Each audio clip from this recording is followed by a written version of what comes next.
ajaran Wahabi di Indonesia nampaknya sudah akan berakhir.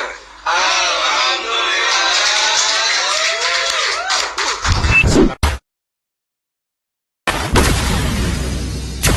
Tapi saat ini mau tidak mau mereka harus mengubur rasa gembira mereka ini dalam-dalam. Kenapa? Karena dari pihak PBNU ini menyatakan bahwa tidak ada persetujuan dari Ketua Umum dan Roisam PBNU soal larangan Wahabi di Republik Indonesia. Dan PBNU juga mengklarifikasi soal larangan Wahabi yang dimaksud. Ini Wahabi yang mana? Wahabi siapa? Ya? Dan memang sebenarnya rancu. Definisi atau sebutan Wahabi ini dinisbatkan kepada siapa ini tidak jelas. Ya, karena main serampangan. Banyak yang main serampangan, main tuduh sebagai melempar tuduhan dengan sebutan Wahabi. Ya. Nah, memang dari sebutan Wahabi ini ada penjelasan tersendiri siapa yang dimaksud Wahabi. Dan salah satu penjelasan ini bisa disimak di dalam video yang kami tampilkan ini.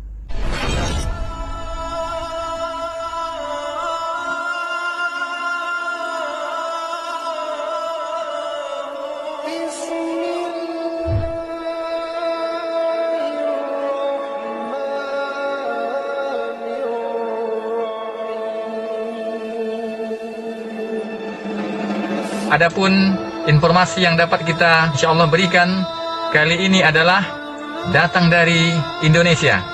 Dalam beberapa hari belakangan ini di beberapa medsos ada beberapa tulisan ataupun tersebar yaitu fatwa MUI tentang Salafi. Berikut ulasannya. Dikutip dari tulisan @berhijrah_52 diberi judul Fatwa MUI tentang Salafi. Dalam tulisan tersebut, penulis memaparkan yaitu 1. Salafi bukanlah sekte atau aliran partai ataupun organisasi massa. Sebagian yang mengira Salafi adalah sebuah sekte aliran sebagaimana Jamaah Tabligh, Ahmadiyah, Naqsabandiyah, LDII ataupun yang lainnya, ataupun sebuah organisasi massa sebagaimana NU, Muhammadiyah, Persis, Hizbut Tahrir, dan lain sebagainya. Ini adalah salah kaprah. Namun Salafi adalah manhaj atau metode beragama sehingga semua orang di seluruh pelosok dunia dimanapun dan kapanpun adalah seorang Salafi. Jika ia beragama Islam dengan manhaj salaf tanpa dibatasi keanggotaan. Sebagaimana sebagian orang juga mengira dakwah salafiyah adalah gerakan yang dicetuskan dan didirikan oleh Syekh Muhammad bin Abdul Wahab rahimahullah. Ini juga kesalahan yang besar. Penulis juga memaparkan, dijelaskan oleh Syekh Ubaid yang ringkasnya dakwah salafiyah tidak didirikan oleh seorang manusia, bukan oleh Syekh Muhammad bin Abdul Wahab rahimahullah bersama saudaranya Imam Muhammad bin Su'ud, tidak juga oleh Syekhul Islam Ibnu Taimiyah dan murid-muridnya, bukan pula oleh imam mazhab yang 4, bukan pula oleh salah seorang tabi'in, dan bukan pula didirikan oleh seorang nabi pun. Melainkan dakwah salafiyah ini didirikan oleh Allah Subhanahu wa taala karena para nabi dan orang-orang sesudah mereka menyampaikan syariat yang berasal dari Allah Subhanahu wa taala. Dalam dakwah salafiyah tidak ada ketua umum salafi, cabang salafi Jogja misalnya, cabang Cianjur dan lain sebagainya, salafi daerah, tata tertib salafi, ADART salafi, alur kaderisasi salafi, dan tidak ada muassis ataupun tokoh pendiri salafi. Tidak ada pendiri salafi melainkan Allah serta Rasulnya. Tidak ada ADART salafi melainkan Al-Quran dan As-Sunnah dengan pemahaman para sahabat. Penulis juga melanjutkan, yang apakah salafi gemar mengkafirkan dan membid'ahkan? Musuh utama seorang muslim adalah kekufuran dan kesyirikan. Karena tujuan Allah Subhanahu wa taala menciptakan makhluknya agar makhluknya hanya menyembah Allah semata. Allah Subhanahu wa taala berfirman, sungguh kesyirikan adalah kezaliman yang paling besar. Quran surat Luqman ayat 13. Setelah itu, musuh kedua terbesar seorang muslim adalah perkara baru dalam agama yang disebut juga dengan bid'ah. Karena jika orang dibiarkan berbuat perkara baru dalam beragama, akan hancurlah Islam karena adanya peraturan, ketentuan, ritual baru yang dibuat oleh orang-orang belakangan. Padahal Islam adalah agama yang sudah sempurna, tidak butuh penambahan ataupun pengurangan. Rasulullah Shallallahu Alaihi Wasallam bersabda, setiap bid'ah adalah kesesatan. Hadis riwayat Muslim. Maka tentu tidak bisa disalahkan ketika ada dai yang secara intens mendakwahkan tentang bahaya syirik dan bid'ah, mengenalkan bentuk-bentuk kesyirikan dan kebid'ahan agar umat terhindar darinya. Bahkan inilah bentuk sayang dan perhatian terhadap umat. Kemudian para ulama melarang umat Islam untuk sembarang menvonis bid'ah, sesat, apalagi kafir kepada individu-individu tertentu. Karena vonis yang demikian bukanlah perkara remeh. Diperlukan timbangan Al-Quran dan As-Sunnah, serta memperhatikan kaidah-kaidah yang telah ditetapkan oleh para ulama. Menjelaskan perbuatan kufur bukan berarti memvonis semua orang atau semua pelakunya itu per individu pasti kafir. Begitu juga menjelaskan kepada masyarakat bahwa perbuatan tersebut adalah perbuatan bid'ah, bukan berarti menvonis pelakunya pasti ahlul bid'ah.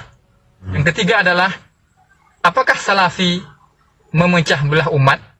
Untuk menjelaskan permasalahan ini, perlu pembaca ketahui tentang 3 hal pokok.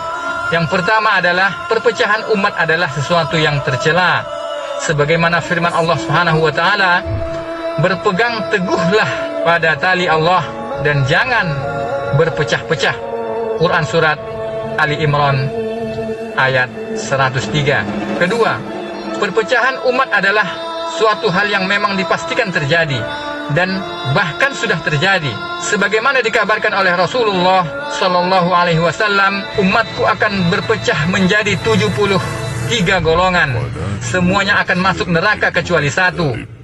Maka kami pun bertanya, siapakah yang 1 itu ya Rasulullah? Beliau Shallallahu Alaihi Wasallam menjawab, orang-orang yang berada pada jalanku dan jalannya para sahabatku di hari ini. Hadis riwayat Tirmidzi. Penulis juga melanjutkan, yang ketiga, persatuan Islam bukanlah semata-mata persatuan badan, kumpul bersama dengan keadaan akidah yang berbeda-beda, mentoleransi segala bentuk penyimpangan, yang penting masih mengaku Islam. Bukan itu persatuan. Bukan itu persatuan Islam yang diharapkan. Perhatikanlah baik-baik hadis tadi. Saat umat Islam berpecah-pecah, seolah-olah Rasulullah Sallallahu Alaihi Wasallam memerintahkan untuk bersatu pada satu jalan, yaitu jalan yang ditempuh oleh para sahabat. Inilah yang dinamakan manhaj salaf. Sehingga penulis juga melanjutkan, sehingga ketika ada seorang yang menjelaskan kesalahan-kesalahan dalam beragama yang dianut sebagian kelompok, aliran atau partai atau ormas Islam, bukanlah upaya untuk memecah belah umat, melainkan sebuah upaya untuk mengajak umat bersatu di satu jalan yang disebutkan oleh Rasulullah Sallallahu Alaihi Wasallam tersebut. Bahkan adanya bermacam-macam aliran, sekte, partai, dan ormas Islam, itulah yang menyebabkan perpecahan sebenarnya. Karena mereka tentu akan loyal kepada tokoh-tokoh mereka masing-masing, loyal kepada peraturan mereka masing-masing, loyal kepada tradisi mereka masing-masing, bukan loyal kepada Islam yang sesungguhnya. Selain itu, jika ada saudara kita yang terjerumus dalam kesalahan, siapa lagi yang hendak mengkoreksi kalau bukan kita sesama muslim? Dan bukankah Rasulullah Shallallahu Alaihi Wasallam bersabda, agama itu adalah nasihat. Hadis riwayat Muslim. Dan jika koreksi itu benar, bukankah wajib menerimanya dan menghempas jauh kesombongan? Rasulullah Shallallahu Alaihi Wasallam bersabda, kesombongan itu adalah menolak kebenaran dan meremehkan manusia. Hadis riwayat Muslim. Yang keempat adalah, apakah salafi aliran sesat? Orang yang menuduh dakwah salafiyah sebagai aliran sesat, seperti dijelaskan oleh Syekh Ubaid, bisa jadi ia memang seorang yang baru mengenal agama, yang belum mengenal apa itu salafi.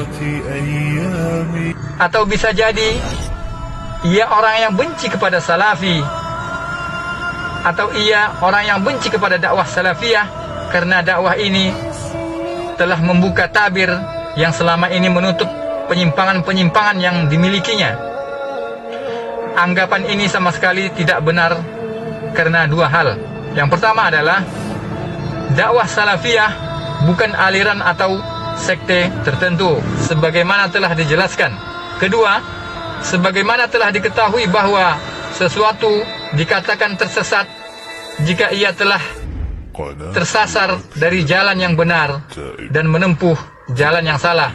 Maka bagi yang menuduh hendaknya mendatangkan bukti bahwa dakwah salafiyah menyimpang dari ajaran Al-Quran dan As-Sunnah yang benar-benar dibawa oleh Rasulullah Sallallahu Alaihi Wasallam dan diamalkan oleh para sahabat radhiyallahu anhum ajma'in. Niscaya mereka tidak akan bisa mendatangkan buktinya, sebagaimana yang dijelaskan Majelis Ulama Indonesia Jakarta Utara dalam menanggapi kalimat-kalimat yang miring yang menuduh bahwa salafi adalah aliran sesat. Dalam surat edaran MUI Jakarta Utara tersebut tanggal 8 April 2009 berjudul Pandangan MUI Kota Administrasi Jakarta Utara tentang salaf atau salafi. Dalam surat edaran tersebut ditetapkan, pertama, menjelaskan tentang salafi. Salafi atau salaf tidak termasuk ke dalam 10 kriteria sesat yang telah ditetapkan oleh MUI.